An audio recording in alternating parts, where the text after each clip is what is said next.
Okay, perfect. Hello, everybody. I think we've got everybody in from the waiting room, everybody added to our meeting.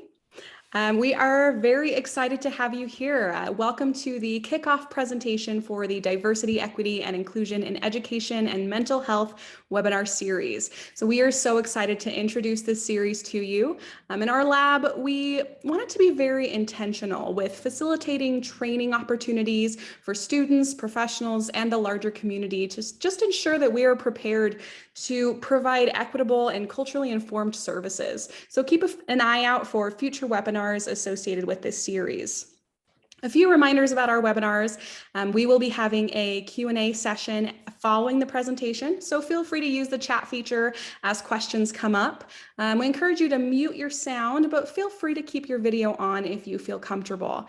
We also have a sign language translator here who you can pin on your screen. Big thank you to you, Angie. Our presentation today will be by Elizabeth Goldsmith. Elizabeth is a second-year PhD student in the school psychology program here at the University of Utah. Elizabeth's research interests are primarily focused on supporting protective factors for LGBTQ+ and Black, Indigenous, and youth of color.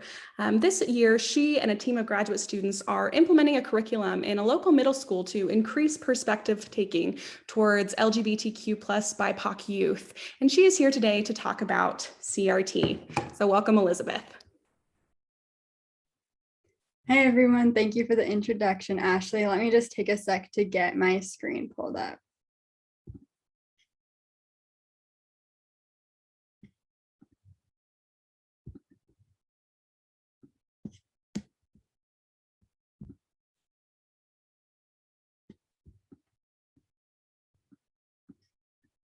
Okay.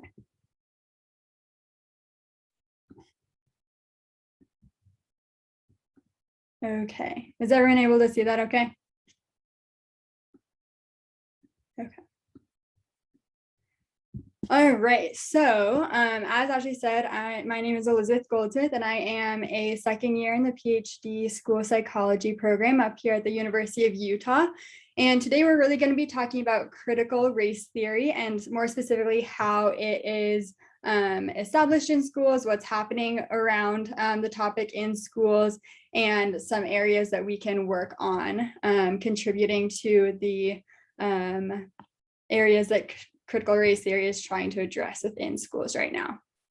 So we want to start off sort of this whole lecture series with a land acknowledgement from the University of Utah. So this is really acknowledging where the University of Utah lands in terms of the land that was Indigenous. And so I want to take a sec for everyone to read through this statement on your own, because I think it's a really important thing to acknowledge and recognize when we're talking about these issues. So I'll just give you all a moment to go through that for yourselves.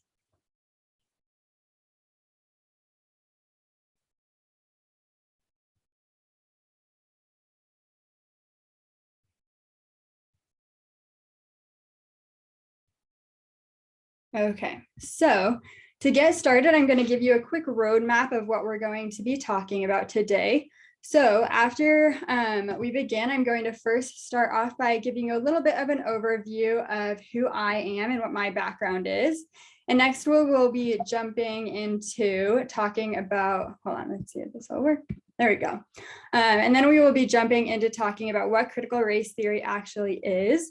And then we're going to take some of that understanding of what this concept is and talk about how these issues are currently impacting BIPOC youth in schools right now. And then after that, we're going to talk a little bit about where do we go from here? What are some ways that we can help solve some of these issues that are really prevalent within schools, especially for the BIPOC community right now? So who am I? As Ashley mentioned, I am a graduate student in the school psychology program, which means I spend a lot of my time reading and responding to emails.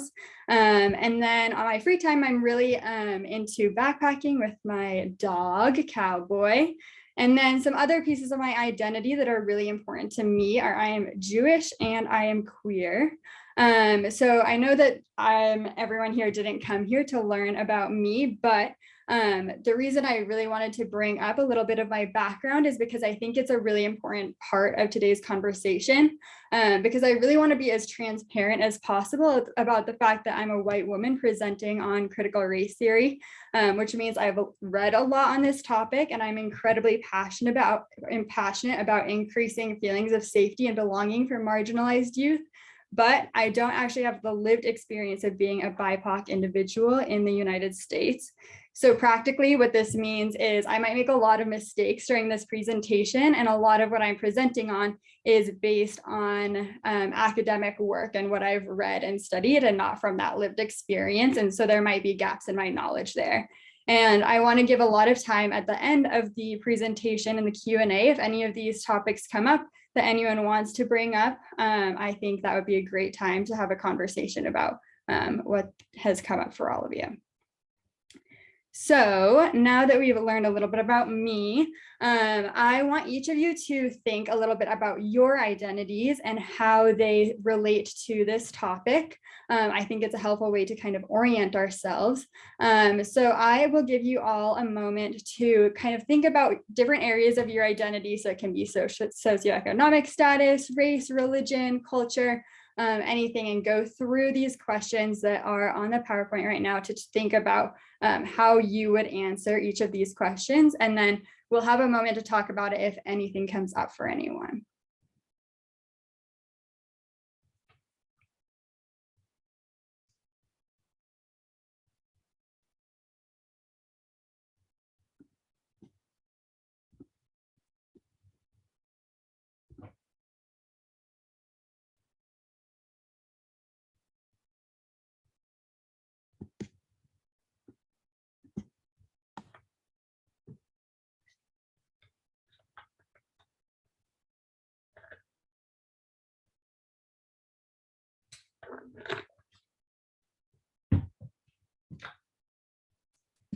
Okay, would anyone like to share anything that came up for them when looking through these questions in relation to their own identity? If not, that's totally okay. I just want to know if anyone does.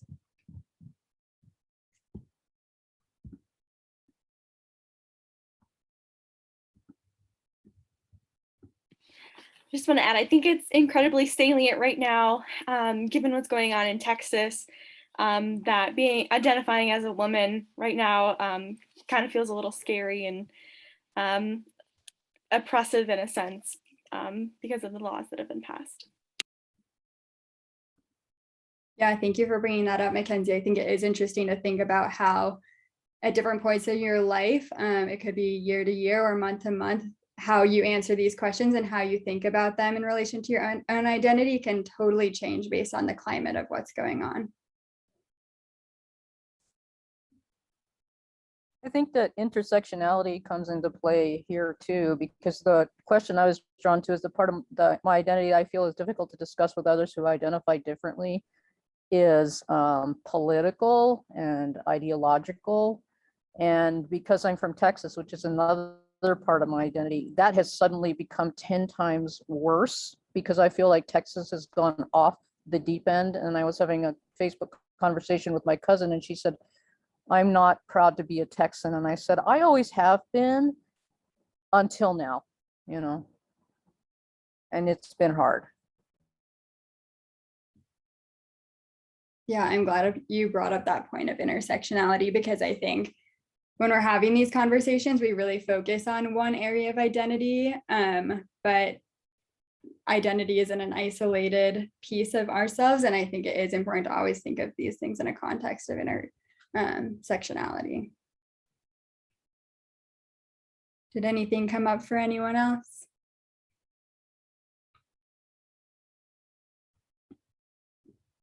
Okay, then we can jump right into what critical race theory is.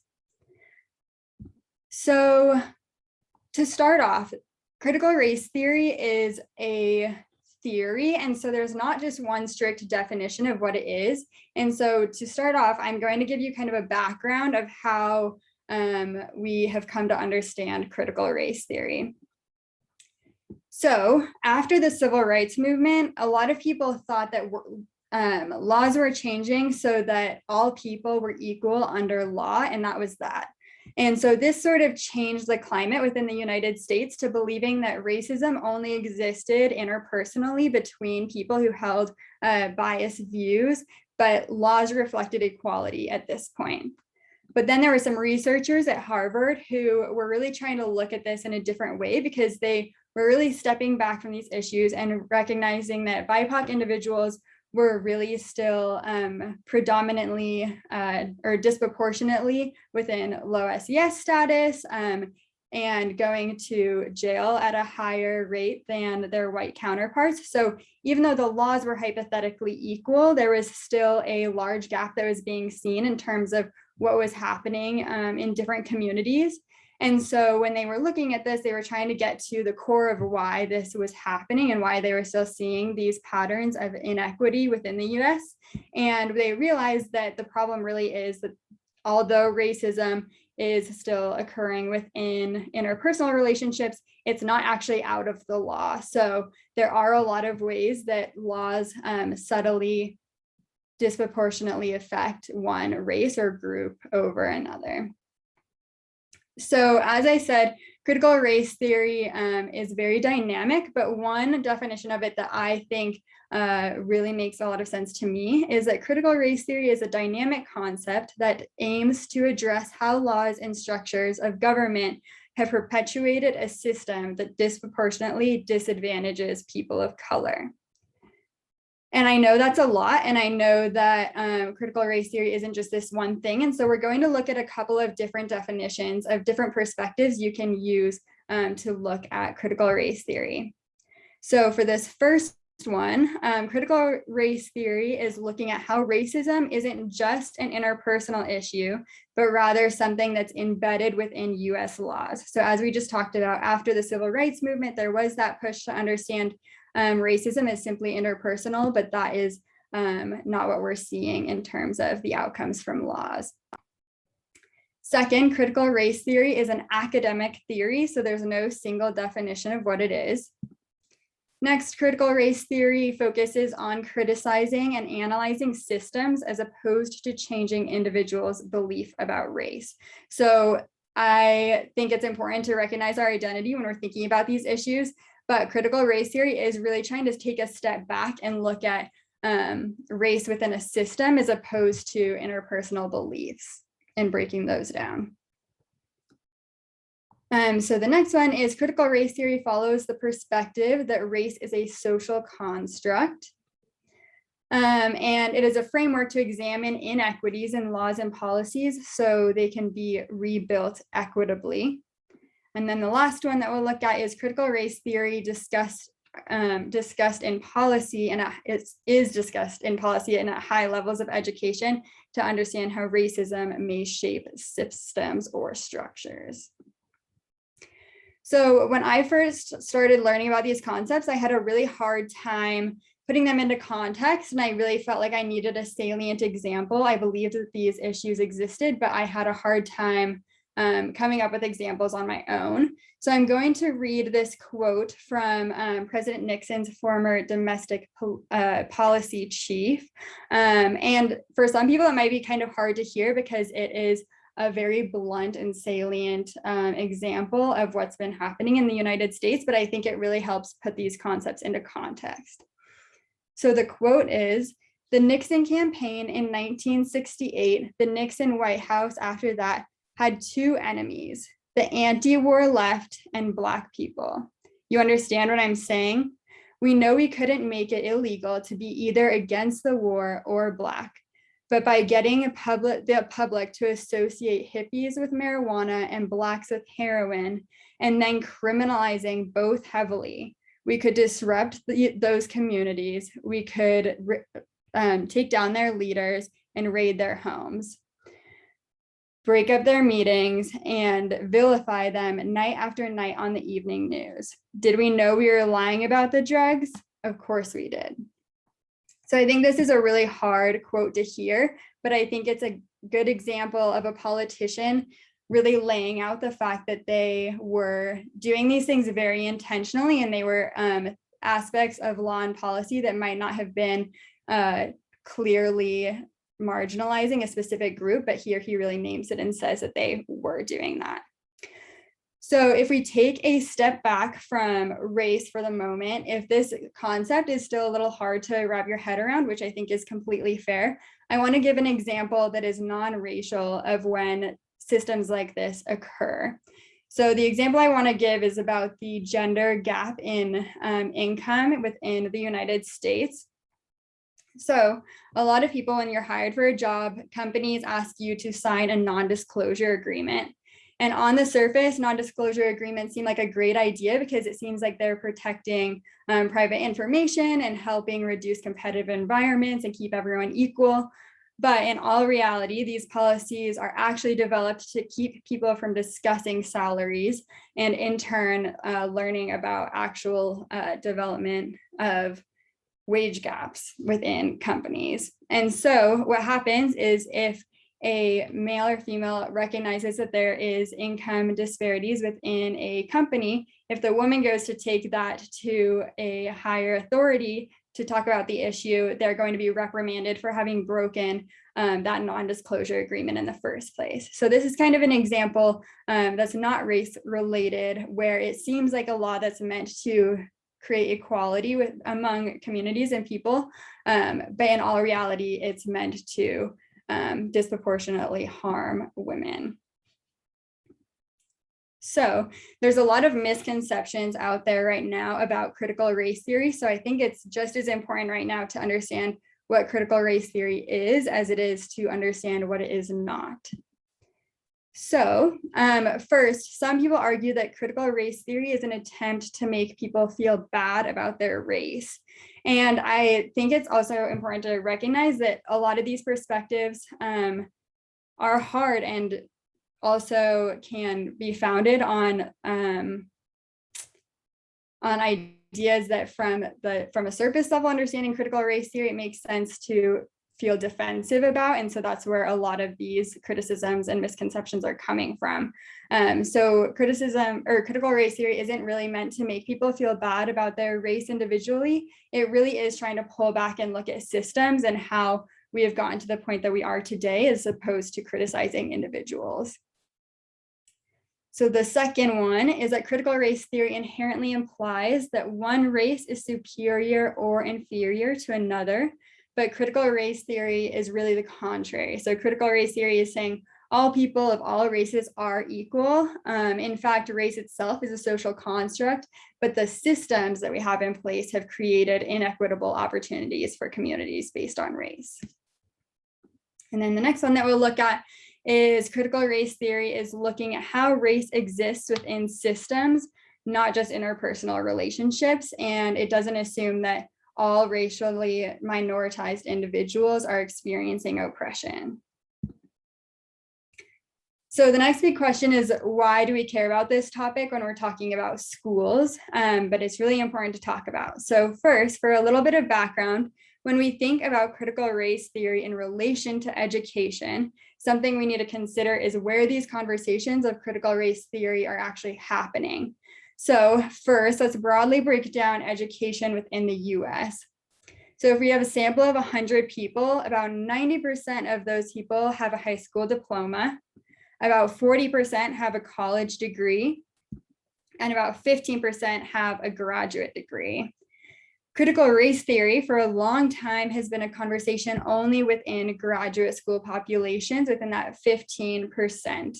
And this is no fault to anyone's own. It really comes down to a lot of gatekeeping that's been happening because these are complex topics that aren't written in a way for them to be articles in newspapers or magazines that can be well interpreted by a lay audience.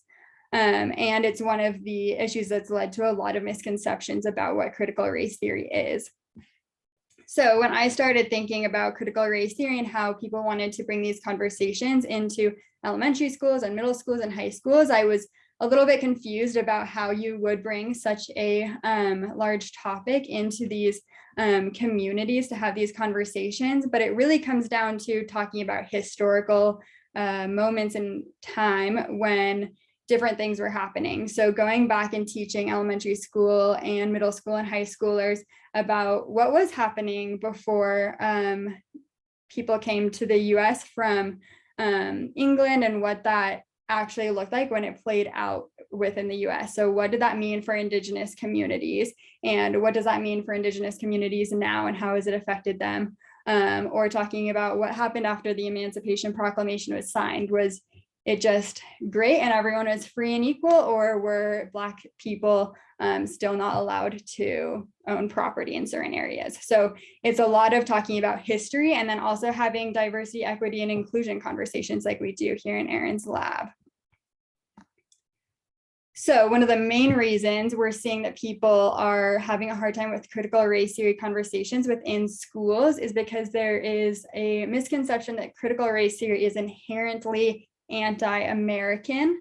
And this sentiment stems from the fact that America was founded on equality. So when academics come and say our laws and systems are actually really racist and hold a lot of bias, it's being interpreted as an attempt to tear down that foundation of the United States.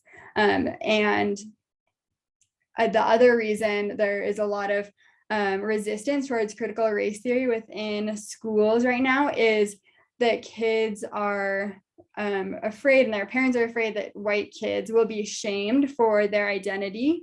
But again, I think it's important to reiterate how critical race theory is really looking at systems as a whole and not individuals. Individuals make up these issues, and it's important to break those down, but we're not trying to aim at any specific kid or specific child's identity. So let's look at schools right now within the US. So a lot of schools have been banning critical race theory because it's law within their state, and this is changing really rapidly. So since I made this presentation, it might have even changed what states have done what, because a lot of these issues were unraveling this summer. But this map shows where bans have occurred so far, and what areas have done small actions to step towards banning critical race theory.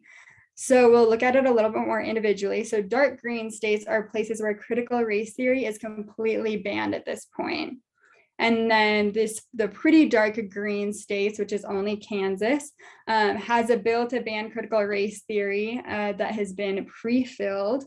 The lighter states, so like Wisconsin and Michigan, are places where a ban has been proposed. And then that lightest green, so Utah's in there, Georgia, Florida, are places where there's a lot of restrictions right now on race conversations taking place in schools. So there hasn't been any official ban of critical race theory, but there's restrictions on what these conversations can look like in schools. So I think it's now important to look at how these systems address an impact, or that critical race system is addressing impact of BIPOC youth right now. So to start off, we will just look at the general breakdown of race based on the 2020 US Census within the United States. I think that we talk a lot about minorities and marginalized individuals, but these issues are impacting a large proportion of the United States. And even if they were only impacting 5%, that's already too many. So it's really important to be looking at these areas, especially when we're considering kids in education systems. So this graph here breaks down percentage of reported harassment by area of identity for kids in schools. So when we look at this, we're talking about sex, race, sexual orientation, and disability and religion. And race is up there as the second highest reported reason for harassment, just after sex. And I tried to look into it, but I wasn't able to find out whether this representation of sex meant gender identity or strict sex identity. So then if we zoom into that statistic a little bit more, we can see more of a breakdown of harassment by specific racial groups, and most importantly, compared to white students. So if you look at this, graph here. The light bar is showing the proportion of students who are enrolled in the schools, and then the darker gray line is showing the proportion of students who report harassment. So if you look at this, a lot of the racial groups, including Latinx, Asian, 2 or more races, or Black, nearly all students are experiencing harassment in comparison to the white counterparts. Okay, so when thinking about these issues, it makes sense that a lot of BIPOC students are thinking about their race relatively regularly. So when students were asked about their tendency to think about racism or their race every day or nearly every day, 58% of BIPOC students said that they think about their day, or they think about their race every day or nearly every day, or racism. And so I think it's really important to think about why this might be happening. Kids don't just think about their identity out of the blue. And I think it's really important to consider what must be happening in their day-to-day life that's causing them to have more of a hyper focus on their identity compared to what other students might be experiencing in schools. The next area that I want to touch on is talking about disproportionality of discipline within schools. And this slide alone could be an entire 3-hour presentation. So when we talk about disproportionality of discipline in schools, it's a huge topic of conversation and something that's really impacting students' lives in a larger and broader way than just right now and what's happening within their classrooms. So in schools today, Black students alone make up 39% of school expulsions. And at this point, if you think back to that pie chart that we looked at of the breakdown of race, it doesn't make sense. Proportionally, white students should be experiencing more discipline than Black students, but that's not the case. So clearly there's sort of an underlying reason for why this is happening. And one of those reasons is implicit bias, where teachers and admin within schools hold implicit bias like we all do, and that's coming out and being clear and visible in discipline of BIPOC students. But another huge reason that we're seeing these issues is because of laws and policies that are occurring within schools that disproportionately impact BIPOC youth. So an example of this is there are some schools right now that are opting out of having reduced meals for students in the mornings or for lunch. And on the surface, this may seem like schools just maybe don't have the funding or don't want to put their resources or time into reduced meals for students, but this is really changing the way that discipline is being distributed within schools. So we know that socioeconomic status is really important, and BIPOC students disproportionately are more in low socioeconomic classes than their white counterparts. And so these meals are really mostly impacting BIPOC youth within schools. And we know from research that a hungry student can't pay attention. We've found that in many different places, that if a kid is hungry, that's what they're focusing on during class, and it can lead to increases in aggression, or frustration. And so if low SES students are primarily our BIPOC students, and they're not getting the proper nutrition or meals that they were getting at schools at one point, they also are likely to be not able to finish assignments, feel more frustrated, and maybe feel a little more aggressive throughout the day because they weren't given a meal to start off their day. And so this might end up looking like acting out or not responding to teachers on the first request. And this is a huge problem because then they are more likely to experience discipline at a higher rate. And it's really all based on this policy that was established within schools. So now I want to talk about what we should do about it. I know this is a really large topic, and I want to leave everyone with an idea of what we can do to start breaking down these systems and start helping youth in these settings.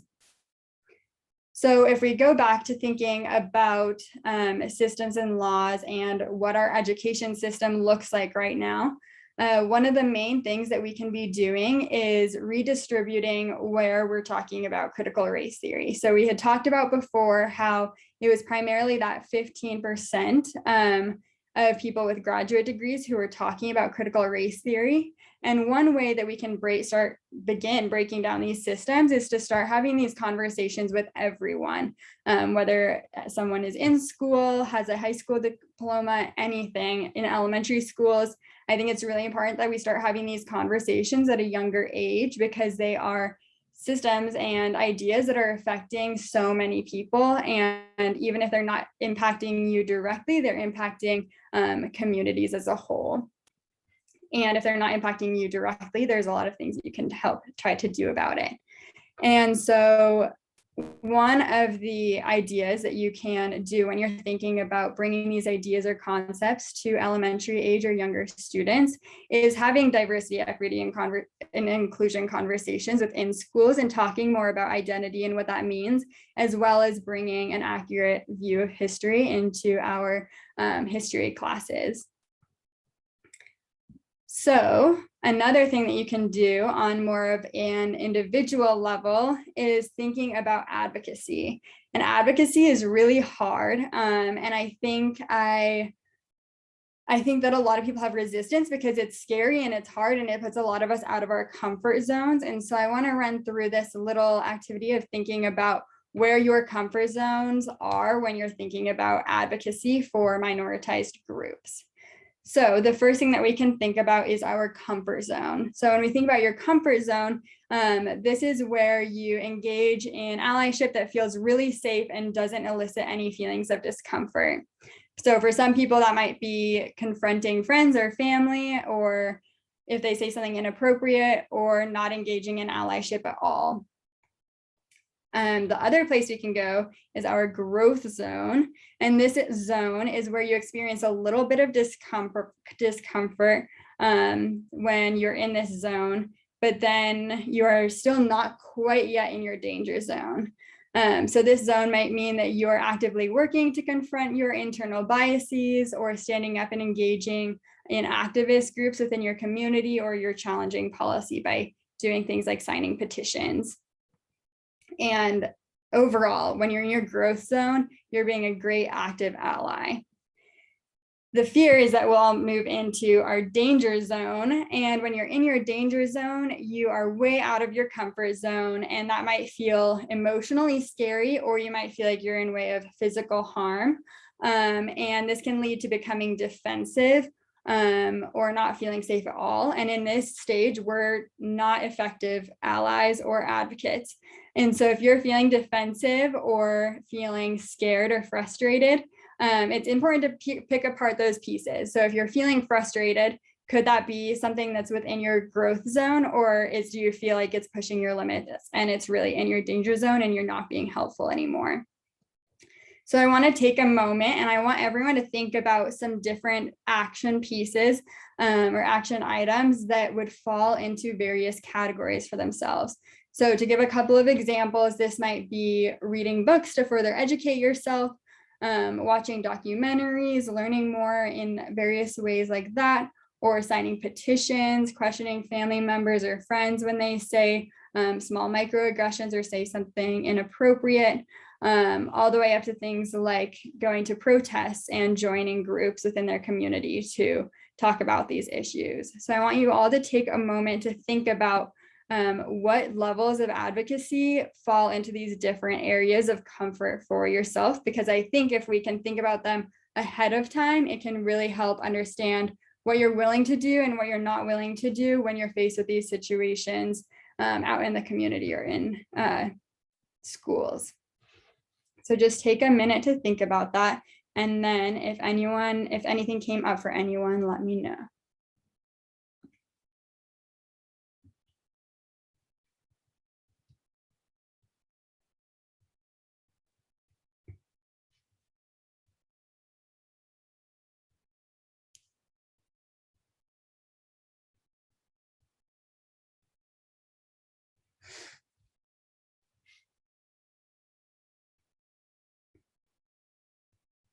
Okay, has anything come up for anyone when thinking about these different zones of advocacy?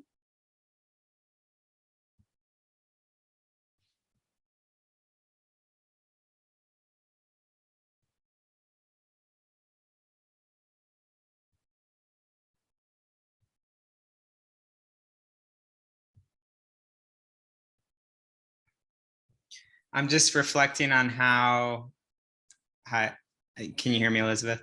Yeah.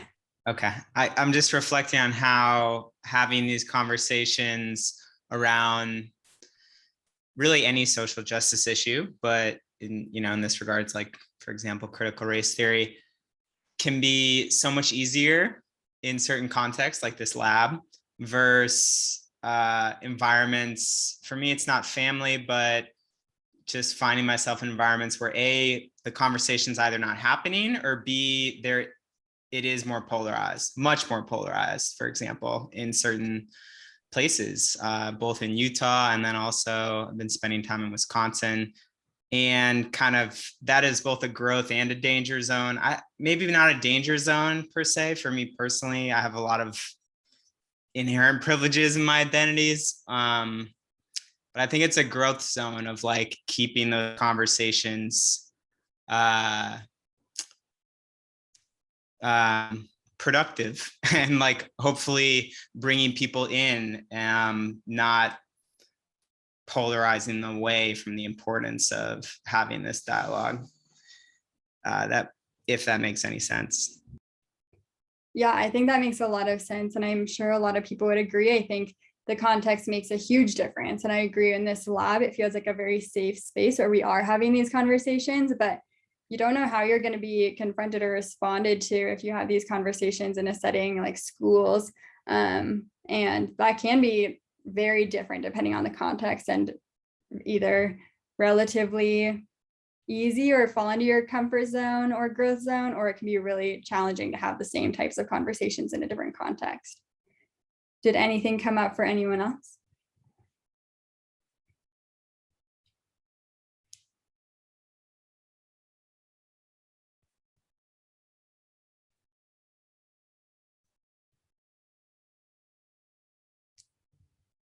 Okay, we can go ahead and move on then.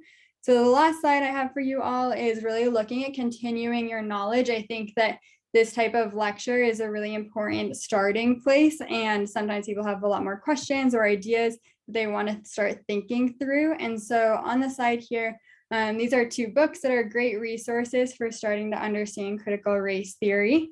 And if you're more into podcasts, this podcaster does a two-part series that's really diving into what critical race theory is and explaining how it unfolds within workspaces. And then a lot of the information pulled for this presentation was from the NASP guide of critical race theory. And so I encourage everyone to look in their various areas about what their national consortiums have said about these different topics.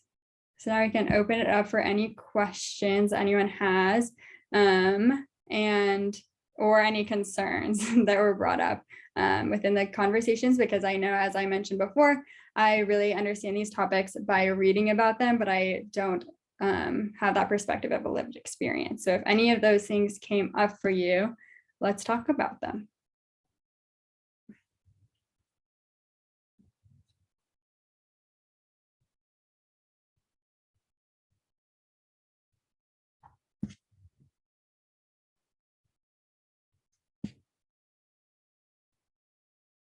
I, like Aaron, am very willing to wait for a while if anyone has questions.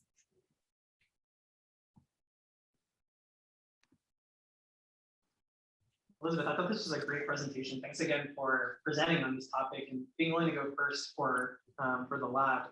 Something that's coming up for me that I think you really touched on and that I kept thinking about was just meeting people where they're at. You can't really impose where we want everyone to be, and there's like a big process. There's a lot of shaping and scaffolding. I'm not sure if you could speak a little bit to how on like a practical level you can meet people where they're at. Like, what are some strategies that you've used that have been successful?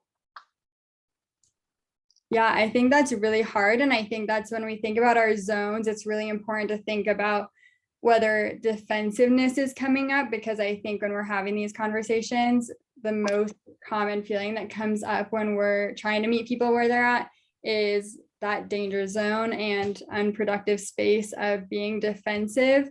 And I think that everyone comes to a place of understanding and talking about diversity, equity, and inclusion at different points in their lives and in different ways. And I think it's really helpful to think back to before you were having these conversations, or when it was still hard for you. And if you are having these conversations, really readily thinking about what the more challenging topics that are harder for you do feel like, and really appreciating those feelings and what they might be still feeling like for people who are just starting to have these conversations within their communities or within their lives, and really taking empathy from that perspective.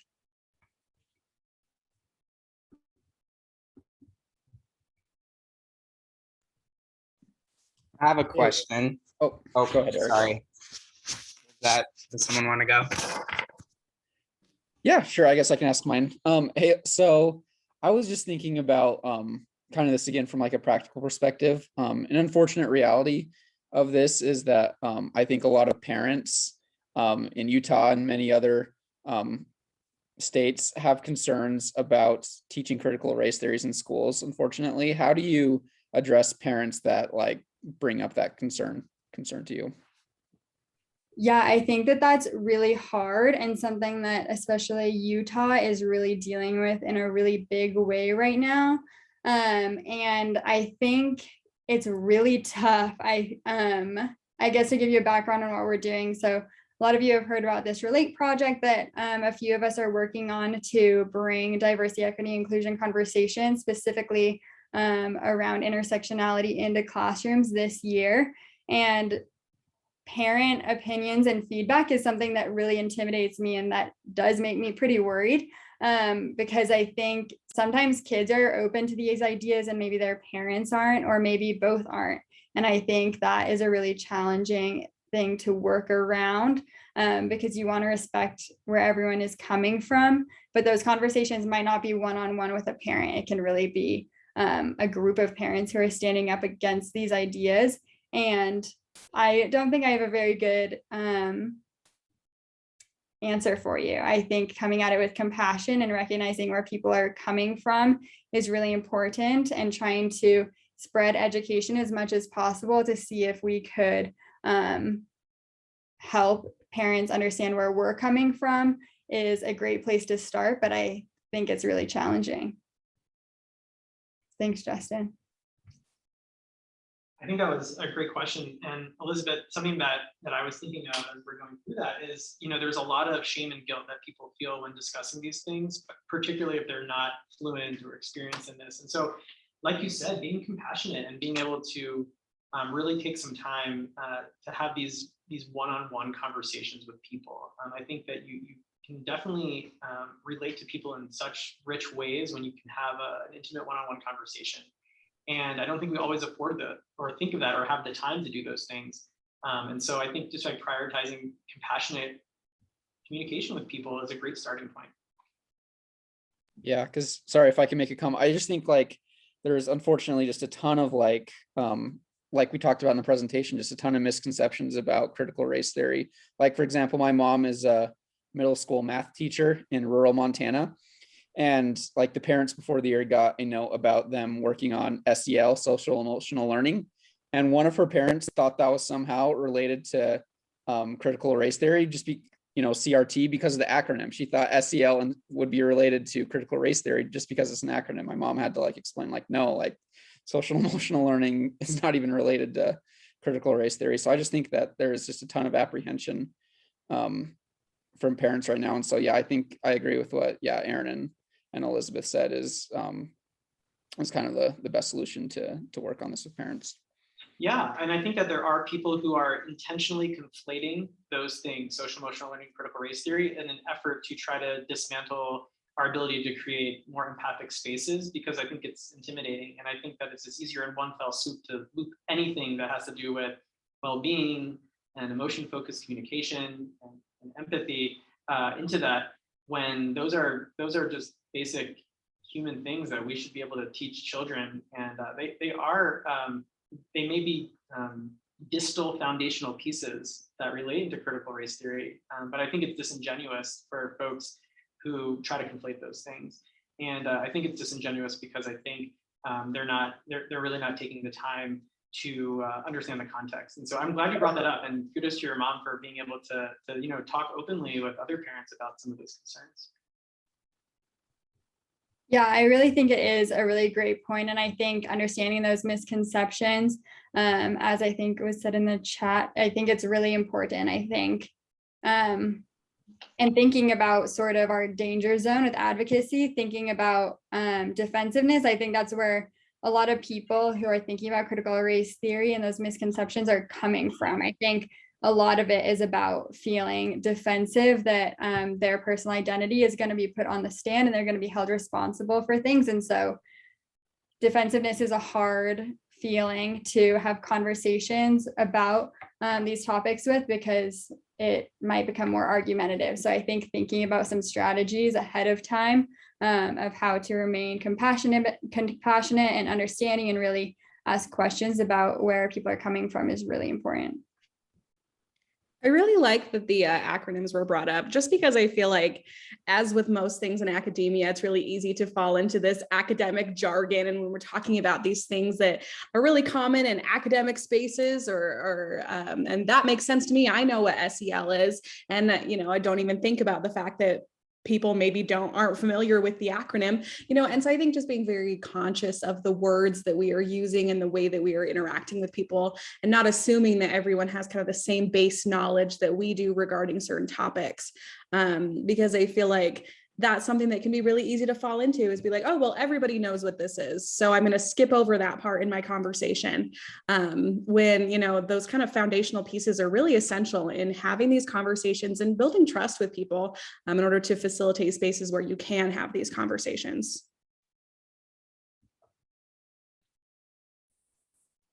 I had a quick question. Can you hear me? Yeah. Great. So it's disheartening to hear that there are many laws being passed in multiple states about banning critical race theory. I wonder how things are moving. It sounds like it's been politicized quite a bit, and fittingly, it's a systemic issue. I wonder where things are going, but if things do move toward banning discussion in the schools in Utah, what do you think, how could we navigate those discussions under those contexts? Yeah, so I think that it's really important to actually read what different bans are saying. So for example, the restrictions in Utah right now, I read through them, and some of the ideas that are brought up within the restrictions are, you're not allowed to say that one race is inherently inferior or superior to another. And individual students can't be held responsible for things that their race have done in the past.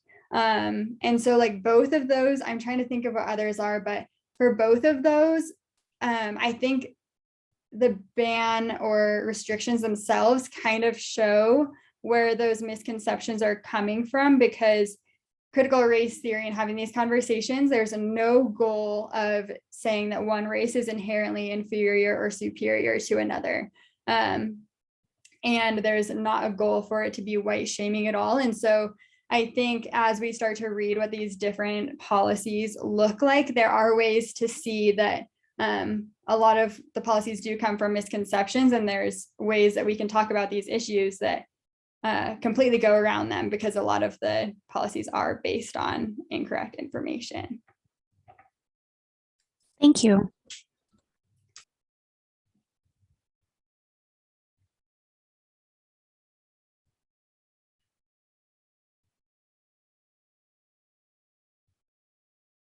Yeah, so Eric just put in the chat, you can kind of hack the system through more restrictive curriculums with outside of class support, like student-led and teacher-led groups. I think that's a great point. Eric, did you have a question that had come up? No, I just know that you have done advocacy in that space of like working with student groups with different marginalized identities. And so it was kind of along those lines of like, had you encountered restrictions where doing just that, like supporting outside of school class time was a way to perhaps build momentum in a school community around these types of conversations?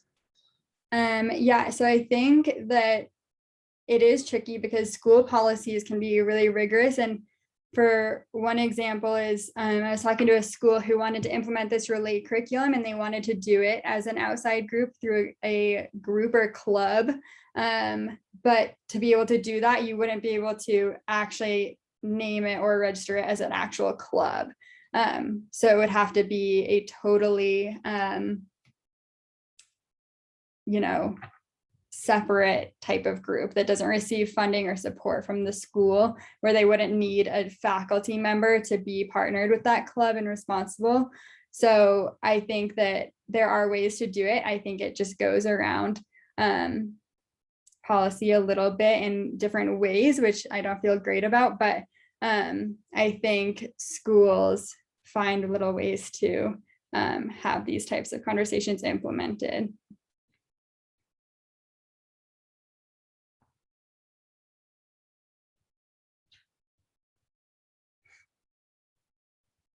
Any other last minute questions before we have our 10 minutes of well-being time?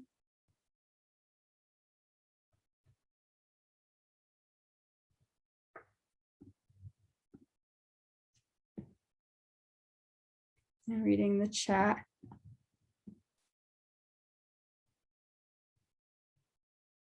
Yeah, contacting representatives.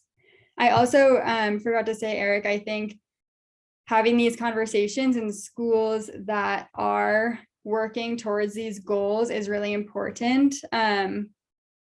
Not only because then there will be more ability to do that if there's less policies within that school, but that there's a more supportive school climate already. So if you're having these conversations in a school where teachers aren't on board with these concepts or ideas, admin aren't totally on board with these concepts or ideas, and a lot of students really aren't on board, it might become more of an unsafe space for BIPOC or LGBTQ youth. If you're bringing these conversations that are really personal and hard into a space that as a whole isn't supportive or safe at that time. So finding schools that are on board and are already having these conversations. It could be like SEL lessons. So bringing these ideas into classrooms. But SEL and critical race theory are separate. I didn't mean to just confound them. All right, does anyone have any last ideas or comments or questions?